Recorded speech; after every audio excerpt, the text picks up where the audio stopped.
Blockchain, what you need to know. Hello and welcome to the Wednesday interview from the Sustainable Futures Report. I'm Anthony Day and it's Wednesday the 18th of May. Blockchain, what is it?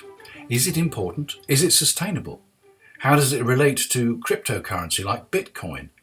And is that just for money laundering or for wild speculation? I'm hearing more and more about blockchain, so I thought it was time for the Sustainable Futures Report to talk to an expert. I found one.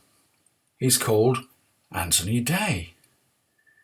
Resisting the temptation to call this episode Day by Day, let me introduce him. He says, I help startups, companies and governments to understand the benefits of using exponential technologies like blockchain to create commercially viable digital transformations. It's not all about blockchain, and I bring experience of combining other digital capabilities like AI, IoT, digital identity and cloud as part of the toolkit to work with. I'm passionate about engagement with the community and helping non-experts to understand and appreciate the value of blockchain technology. I host the Blockchain Won't Save the World podcast, which provides easy-to-understand examples of real-world projects, stories, or entire countries' experience with the technology. And this is what we discussed. Anthony, I'm going to start with a question, which is pretty broad. What is blockchain? And is there just one blockchain, like one internet, or are there lots of blockchains? And then we'll develop, I hope, to talk about things that hang off blockchain, like cryptocurrency and NFT, and we'll look and see how that might fit in with the whole sustainability agenda. Is that a good starting point? Sounds good to me. Will I take it away? Yes. Fantastic. So firstly, Anthony, thank you very much. It's the first time I've ever been in the room with another Anthony Day, so delighted that we could make this happen. Me too. My brief background, I've been working with blockchain technology primarily for enterprises and governments for the last 6-7 years of my career. Before that, I've spent most of my career working in digital strategy and digital transformation, which is helping large organizations to understand the implications of technology, to implement that technology safely and for the benefit of their constituents, their customers, their employees, whoever it might be. So I spent most of my life trying to help people understand the complexities of technology and to make it simple. And so I'll do my best today to do a brief summary of blockchain technology and how I feel it works and how I feel it benefits a whole bunch of different settings. It's not for everything. It's not for everyone. There are some nuances to it that are important. And I think you've lined up some really exciting questions. So I'll start with the basics, right? So what is a blockchain, or how does blockchain work? I'll try and keep it to a less technical description because I think that helps people to understand. Blockchains are essentially just a mix of a few digital capabilities woven together. And I'll go into those in a second, and then secured by a network of computers that are independent. So you have what's called nodes, which are computers all around the world that help to maintain the security and the uptime of that particular platform. It's a data platform, essentially. Within blockchain technology, that you then have a few different capabilities. So first things first, you have what's called the ledger, the shared database of information that everybody can read at any one time. If you were in marketing circa 2010, you'd be talking about the single source of truth or the single customer view, where you have complex financial ecosystems, complex supply chains, or any situation or any organization where you need to know what is the latest version of the truth of data that might be sitting on different servers, different databases anywhere else in the world. That single source of truth is very useful. And so that shared database, that shared ledger, is the first underpinning capability which makes blockchain useful. The second part on top of that is automation of activity. So on that platform, you can run applications that essentially run business logic or that do things at a system level that might be beneficial. So it might be managing an escrow account. It might be validating that an identity is correct. It might be proving that your university qualification is valid. That is then launched or deployed onto that shared platform that's kept by a series of computers all around the world that can't be switched off, that allows anybody to validate credentials, to make transactions at any time. That's useful because it's global. So if you think about passport databases, or if you think of even about at the basic level university qualifications, if I have to prove that I've done my master's in e-commerce applications from the University of Sunderland, I'll probably have to email them. They'll probably send me a digital document, which I can quite happily doctor on my computer and change my grades and change the dates and whatever I like. I can then update the PDF, print it, and then send it to whoever I want, which is not necessarily the most trustworthy of systems. Above that automation, right? So that allows you to do automated activity to run applications that anybody in the world can access. You then have the concept of tokenization, which is really tokens we've been using since long before blockchain has come along, in terms of being able to gain access to a system or hold a token digitally that allows you to do things. Historically, it might be being able to make a payment, or it might be that token will allow you access into a system or to call an application programming interface, API. These tokens represent the ownership right of something. It's held in a wallet, your wallet. It could be a digital wallet on your phone. It could be a company wallet, doesn't really matter. And that token can be used to represent a share in a timeshare. It could be a right to real estate, right to property. It could be the right to a piece of artwork. It could be a proof of purchase, or it could be a financial document, again, which is unique to you, that's held on your wallet, that you hold and you prove that you own. And off the back of that, you can do certain things. You can transact with it. You can collateralize that and get lending against it. You can prove to others in the system that you attended a concert at a certain time, or that you have been a member of a whitelist to get access into an event, a purchasing event, an auction, whatever it could be. And those are kind of the three main layers, right? So you've got the database, the shared database, which is global in nature, borderless. You've got automation of activity, which allows you to do processes very quickly, take away bureaucracy. And you've got tokens, which allow us to represent digital ownership rights of something that can't be challenged and that's easily transacted. Right. Okay. And is there just the one blockchain, or are there multiple blockchains? That's a good one. So you compared the internet as an alternative here, and at some point over time, through the 90s, we agreed on a single protocol for the internet, TCP/IP, which everybody agrees that we will support. And there are other organizations sat behind the internet that manage domain names, that are kind of centralized authorities that manage that. And eventually the world agreed that there should be one protocol for the internet. There are many different protocols in the blockchain world because we're experimenting with what type of functionality we would like to have on these distributed networks. So Bitcoin, for example, one of the most well-known, has its protocol, its representation of digital cash, its representation of how the nodes work, how the system is validated. And we'll get into this in a minute, but the shorthand for now is that they use a proof of work system. And so that's a different protocol with a different model of consensus to secure the network. There are other networks like Ethereum, Polkadot, which have different structural requirements or different features that require the protocol to be a bit different. So Ethereum is designed to allow for those applications to run on top of them. Bitcoin doesn't allow you to do that, really. So Ethereum is designed differently to allow you to have those global borderless applications, decentralized applications. So its protocol is slightly different. It also uses a similar consensus mechanism and is also then obviously computationally expensive. Polkadot, for example, is designed differently to connect between multiple blockchains that do different things. And so its protocol, its model of security, its consensus mechanism is slightly different because it is designed to still work in a borderless way, to still support tokenization, but also to support different types of upgradability of the system. It's very, very difficult to upgrade the Bitcoin blockchain because of how it's designed. It's very, very easy to upgrade the Polkadot blockchain because it is designed thus, because we don't know exactly how protocols and how blockchains are going to evolve. So one of the features there was we want upgradability. We want cross-chain communication. These are important things to us. We think these are problems that we think we need to solve technically. And so there are very many Ethereum alikes, blockchains that are a bit like Ethereum, but that perform slightly differently. There are many blockchains that are a bit like Bitcoin, that are focused just on creating digital currency.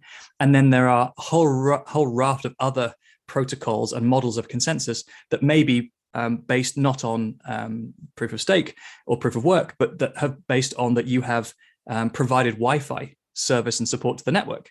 There's some really creative models for how blockchains are supported and the economic models behind them. And so that's where you see the differences. And you haven't seen a winner or one blockchain win out yet, because actually there are multiple different needs or different requirements or different functionalities that we're still trying to shake down.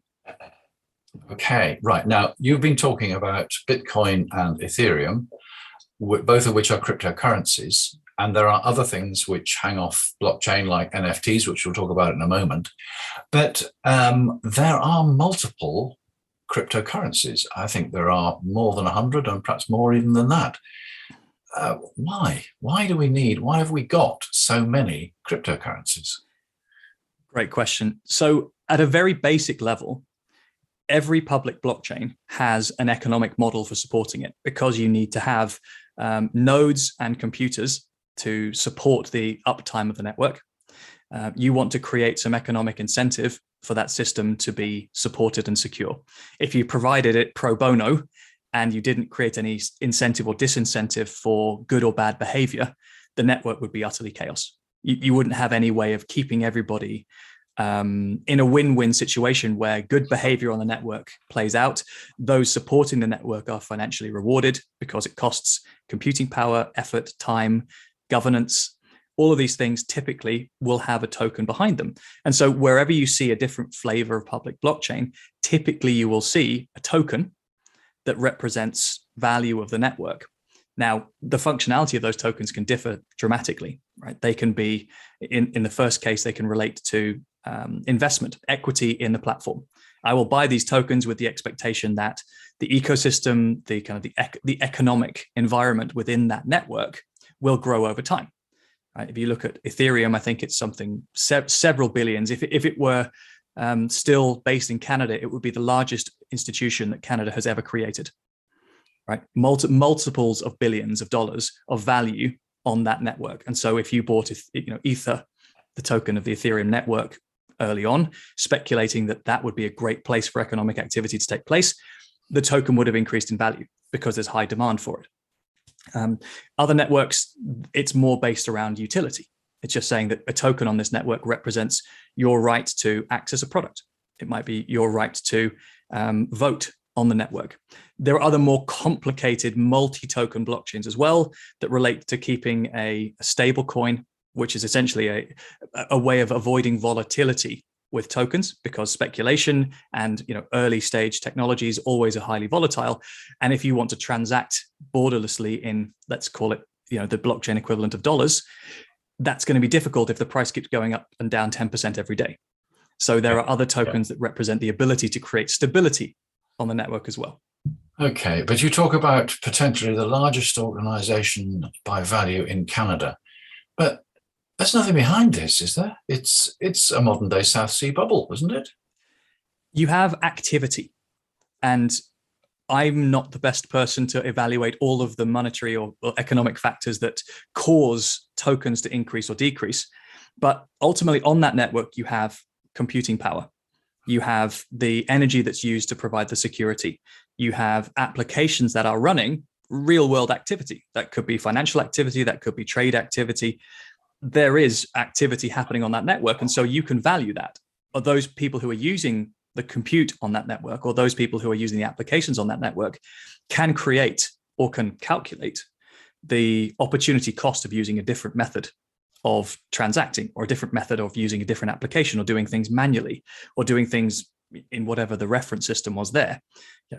Creating a trade finance network that is connected when everyone has that single source of truth versus creating 100 point-to-point connections. You can quite clearly evaluate the opportunity cost of maintaining those two different platforms, and you can value those things. So the more economic activity, the more data, the more interactions, the more communication that happens on that network, the more you can account for that as value. Right. Okay. These cryptocurrencies can be used for transferring value from one person to another to facilitate purchases and so on and so on.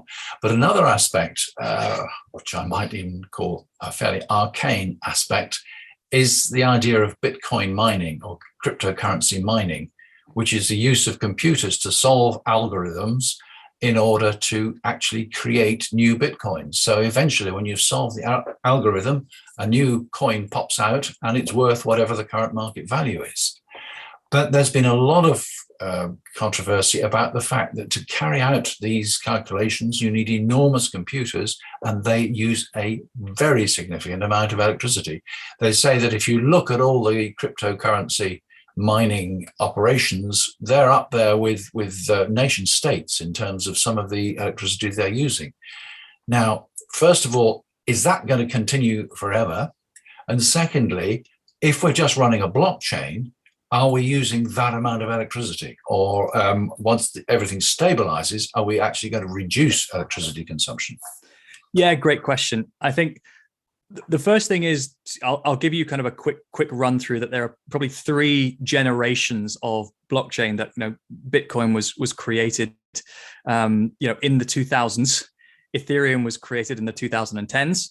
And more recent networks like Polygon and others were created in the last, or deployed in the last sort of 3 to 5 years. In each generation, the model for how they are maintained and secured has evolved slightly. Nobody really wants to maintain a high compute, low sustainability technology network. That's just not the way it works. But in the original manifestation of Bitcoin, that proof of work was there to say, this is how we secure the network. Right? The nodes on the network will have to solve computational problems to validate that they are a miner, validate that they can do the job of validating transactions, and that the parameters of the transactions are accurate, and then as a result can be submitted to the network. The challenge there, or the intent there, is that it makes it much harder to hack the system.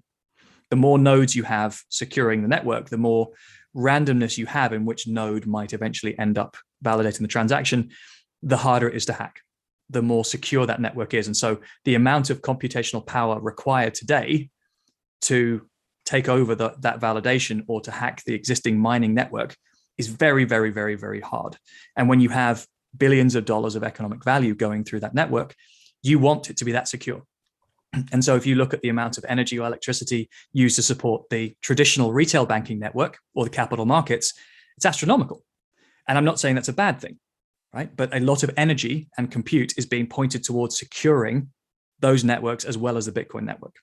Now, over time, the subsequent generations of blockchain have moved more towards proof of stake, where the process of validation is not about computing.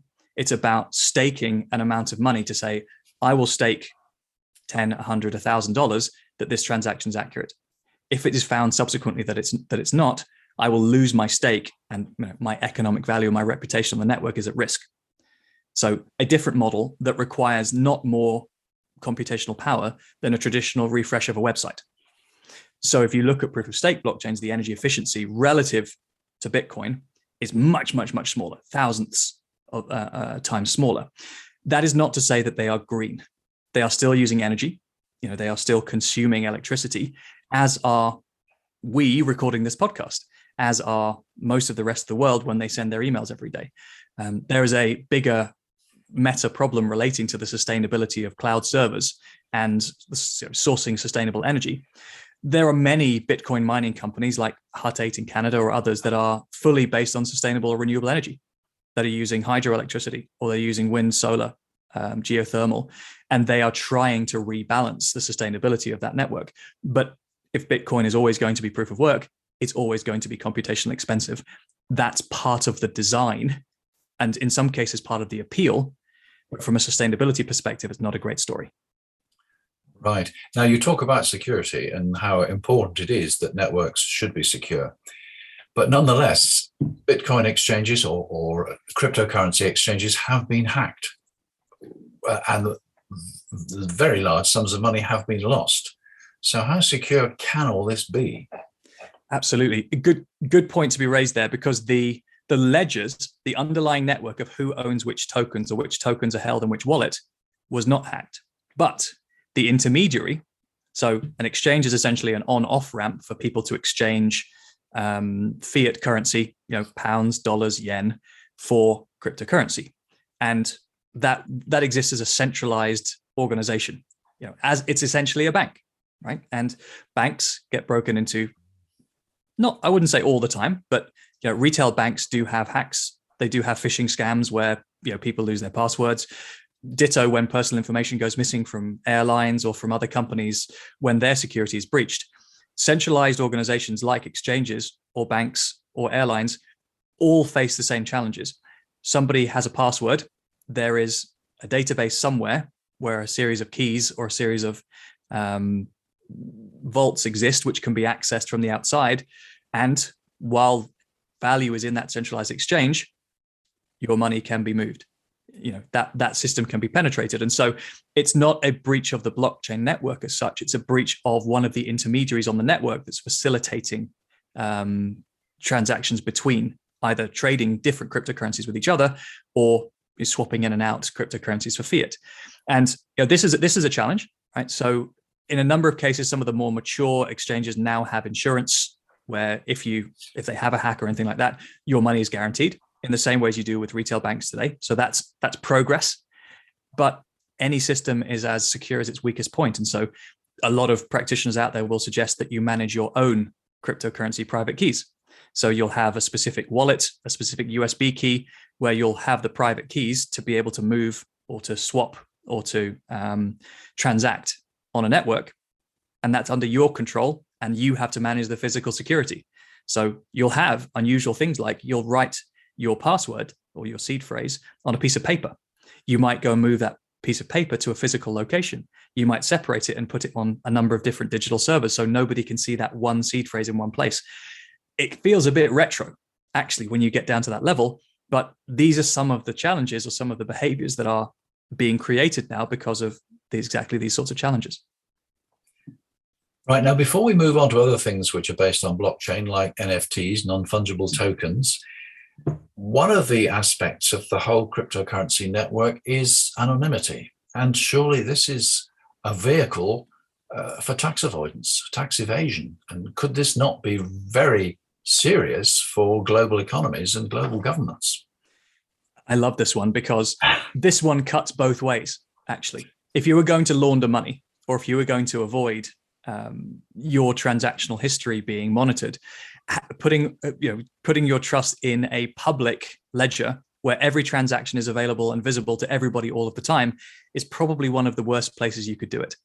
You have pseudonymity of your wallet, but eventually if which wallet you have, and those transactions can be linked to an exchange, and then your exchange linked to a private retail bank account, that's very, very, very easy to trace because it's all public. It's all public, not necessarily the transaction between the exchange and your retail bank, but all cryptocurrency transactions are on a public network. That's the appeal. It's transparent. It's pseudonymous. Nobody knows that wallet XYZ is linked to me, or that wallet ABC is linked to you. So if I send you a Bitcoin, no one's going to know that you and I transacted. But over the course of time, forensic analysis could show that's what happened. Typically, it's much, much easier to launder money through retail banks than it is to do so over cryptocurrency networks. The key thing that remains is how do we manage the taxation, or how do we manage or make sure that appropriate transactions have been KYC'd, know your customer. In a lot of cases, the on-ramps to buy cryptocurrency will require KYC. So if you exchange your pounds, dollars, yen for Bitcoin, Ethereum, Matic, whatever it might be, you will go through KYC at the exchange level. The exchange will know your wallet address, and that wallet address will then be recorded such that for regulatory compliance, they know who bought which Bitcoin with which wallet. Now, you could then go off into the blockchain environment and switch wallets. So you could move the money from that wallet to a different wallet that you have never had linked to an exchange. But the network will show that those transactions have come from your exchange-linked wallet to your next wallet. Go shift it to a different wallet, that'll still be tracked. It's all available in a public ledger. So from a hiding from the law perspective, not that easy if they genuinely want to do forensic analysis on you. Different story around, if you've got lots and lots of cryptocurrency in a cryptocurrency wallet, at what point do you realize tax? Or at what point do you recognize tax to the government? And this is a bit like theft to an extent, is you've never really have to account for theft until you come under dispute. Right. So if I steal your bicycle and go riding around with it for 6 or 7 months, it's my bicycle until somebody says it isn't. And at that point, I've got to prove it. Right. It's a weird analogy, but stick with me on this one. The same with tax. I've got, whatever cryptocurrency, it keeps going up and down. It's on a wallet that's connected to me. It's not necessarily connected to my retail bank.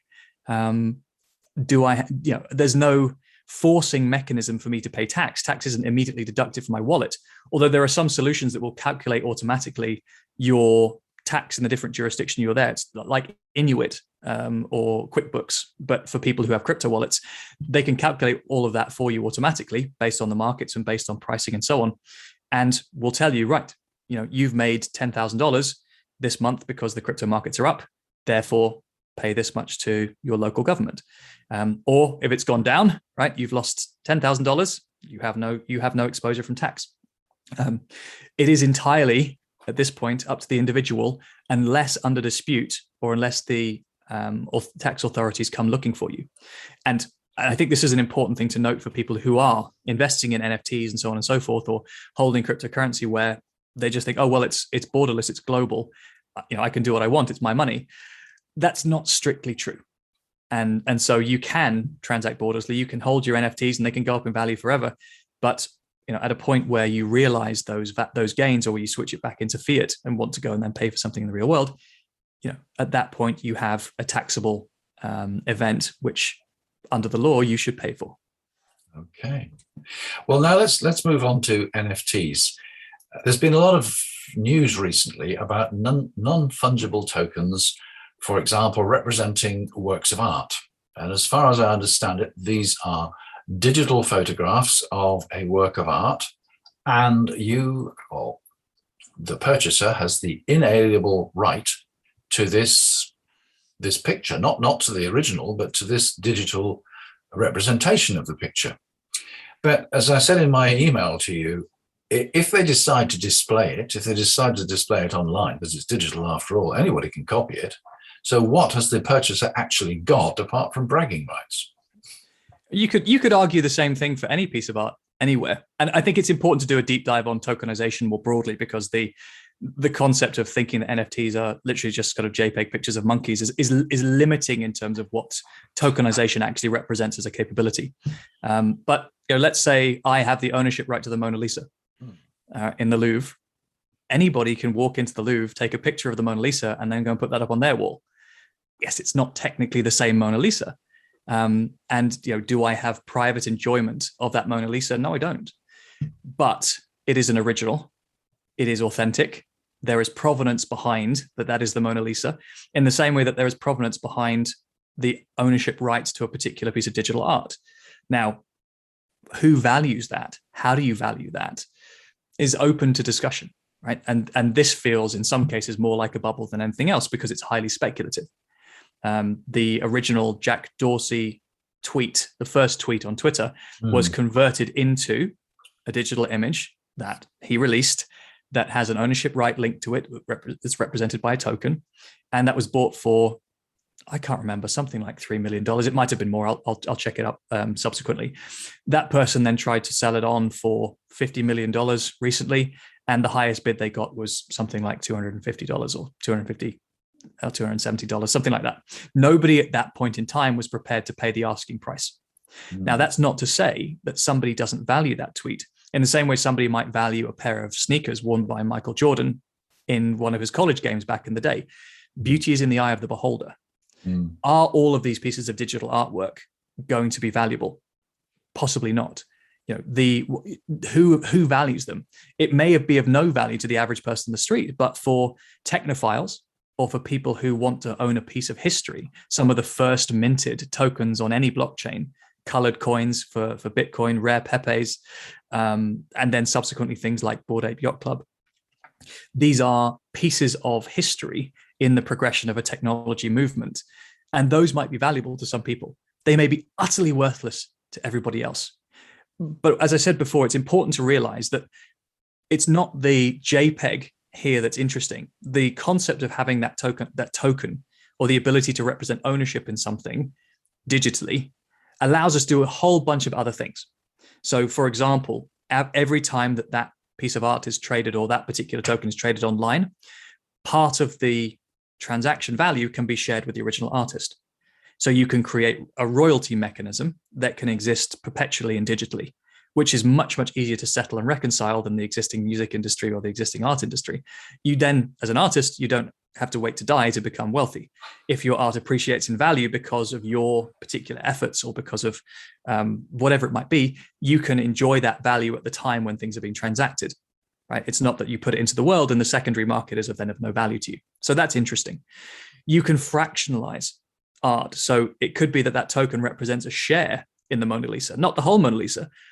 As a result, that allows more people to participate in whatever that investment vehicle it might be. It could be artwork. It could be rights to a particular vehicle. It could be rights to a commodity, gold, palladium. It could be a share in production of oil in the North Sea. And that token can be valued. It can be worth something. And that improves or increases the liquidity or the amount of money flowing in to those particular industries. And so rather than having slow moving, difficult to sell, low liquidity commodities, suddenly you are able to attract fresh capital into a particular industry, a particular space, which allows for more investment, which allows for more innovation. Right? And this is because you've created something that's digital and that's borderless. Right? You can go through intermediaries, you can go through brokers, you can go through signing paperwork and doing all of that the traditional way if you like, but that doesn't allow people in Suriname to participate in an auction for a particular piece of art somewhere in Malaysia, right? Or a Brit to invest in some gold reserves in South Australia. Lots and lots of different use cases for how that might play out. But the important thing here is not NFTs or pictures of monkeys. NFTs are tokens that you then link to an asset that could be of value.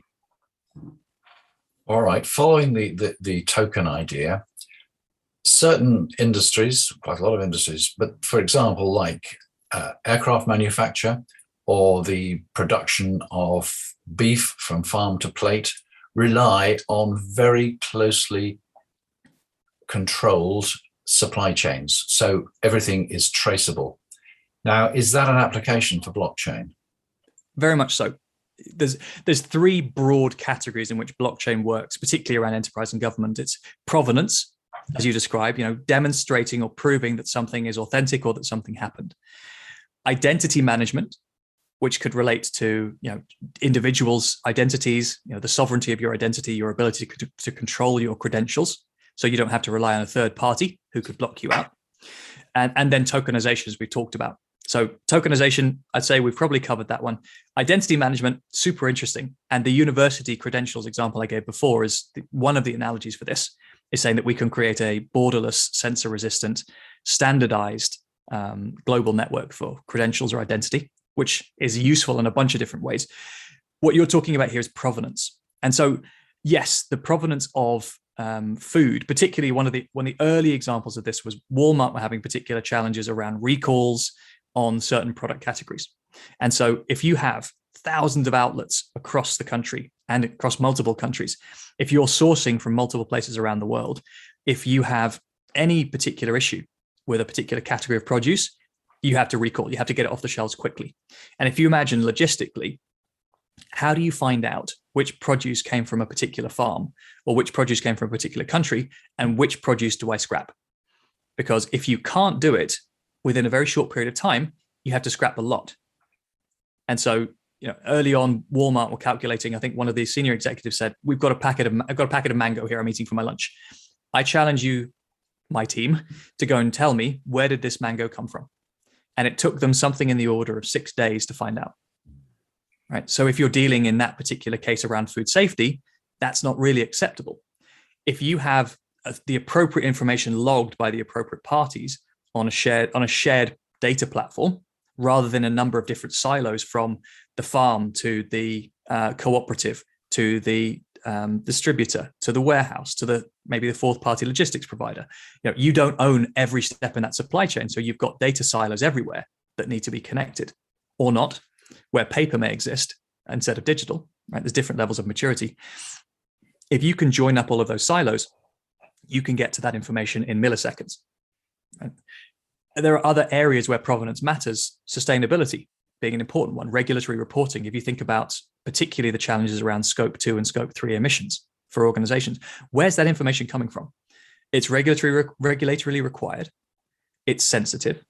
It sits across multiple participants in the supply chain, and somebody is going to audit you against it. And it might be that there's a financial implication around having to offset or having to pay for the emissions that you create in the manufacture of a product. So plastic tax in the UK and in a couple of other countries in Europe has now come in, where you need to look at how much net plastic have you imported in the activities that you conduct as an organization. You need to know anybody who's added plastic and what weight and what products. Now, there's another part of this, which is protection of trade secrets. If you are providing products to a manufacturer as a second or third tier, maybe provider, what materials you use, what particular ingredients, what particular process you followed, what the output is, might be commercially sensitive to you. So it may well be that you're not prepared to have all of that information shared with the manufacturer or the person purchasing your particular product. So you have another challenge, which is you don't want to make all of that information available centrally and just pass it all up to that manufacturer, because they're going to have disproportionate information. They're going to know which suppliers in the network have better or less production processes, or better or worse production processes.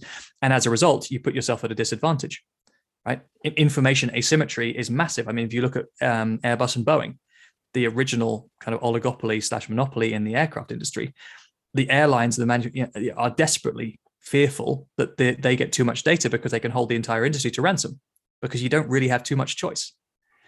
And so the ability to have data platforms that are equitable as well, rather than hoovering all of that information up to the largest in the food chain, becomes critically important too. So the way that that data is managed, not just that it exists in a singly shared place, is also critically important. And that's some of the activities that blockchain or distributed ledgers are focused on. So there are vast changes, vast activities going on in the background that few people are aware of, but clearly things are, well, I would almost say at a relatively early stage, and there's an awful long way to go. And it'll just help the average consumer go through life with everything working automatically and not realizing there are blockchains and computers hidden away somewhere in the background. As it should. And there are many businesses who've kind of used the early stage hype of saying, well, this is blockchain enabled, therefore you must trust it. And that's also not strictly true, right? And anybody can upload information to a blockchain, and it will be censor resistant. Very hard to tamper with, very typically unstoppable, difficult to take down because you've got nodes protecting the network, keeping it running. It will be immutable, so you can't change it. But data on a blockchain exists forever. But if it's inaccurate data or if it's garbage data, you've basically created garbage data forever. And data is not infallible just because it happens to be on a blockchain network.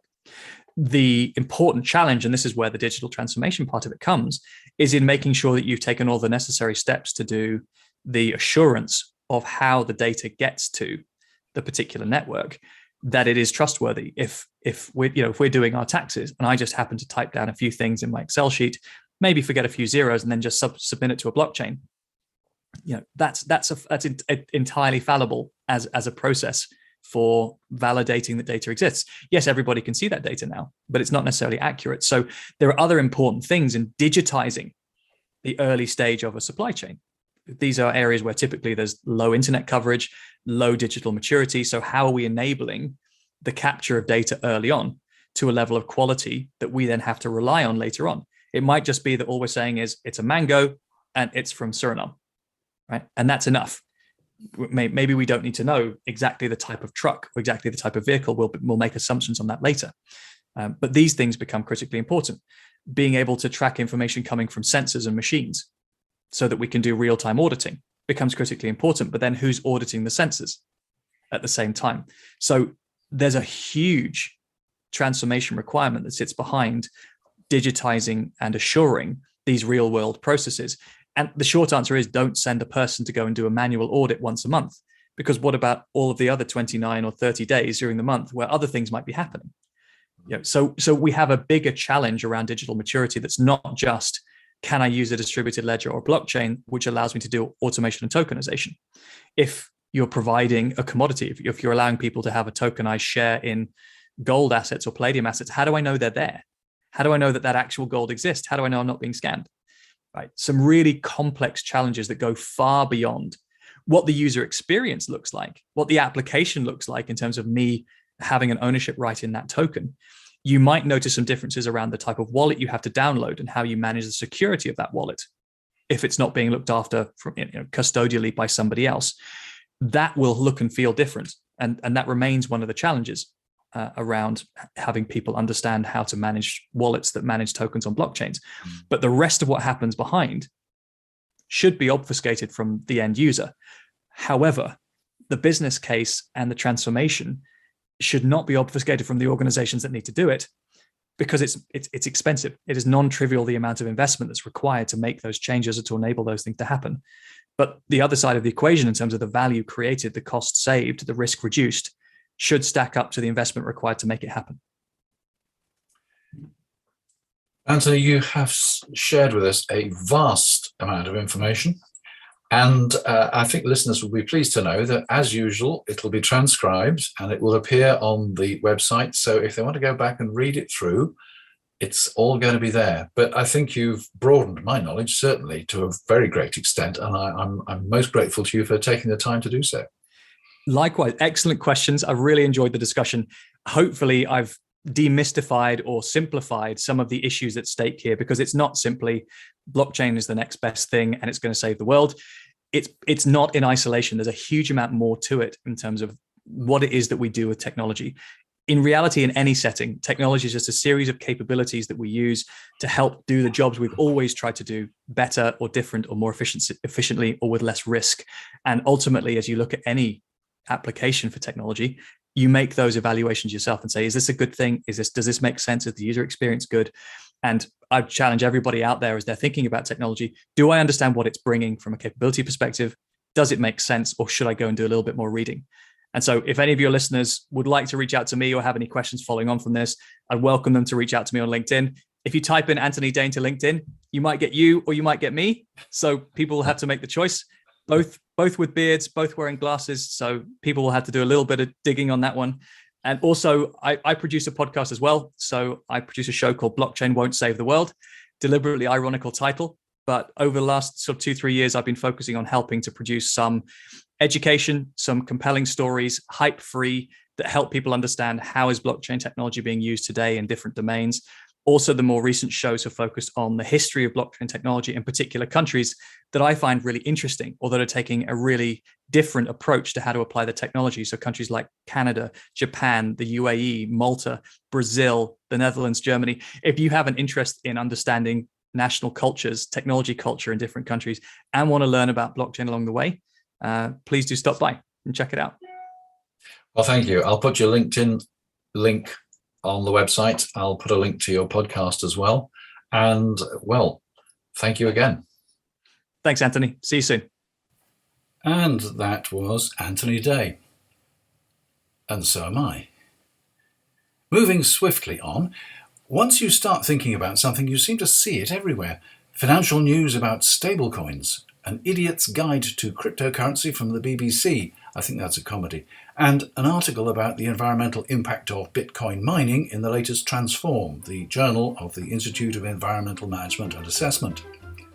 The BBC programme is on at 11 p.m. tonight, Wednesday. There's a link on the Sustainable Futures Report website, and I'll comment on both of these on Friday. Also on Friday, reaction to last week's Guardian tirade against the global fossil fuel industry, a warning about increasing cross-species infections, and other sustainability news. For the moment, I'm Anthony Day, the original Anthony Day, and that was your Wednesday interview from the Sustainable Futures Report. Until Friday.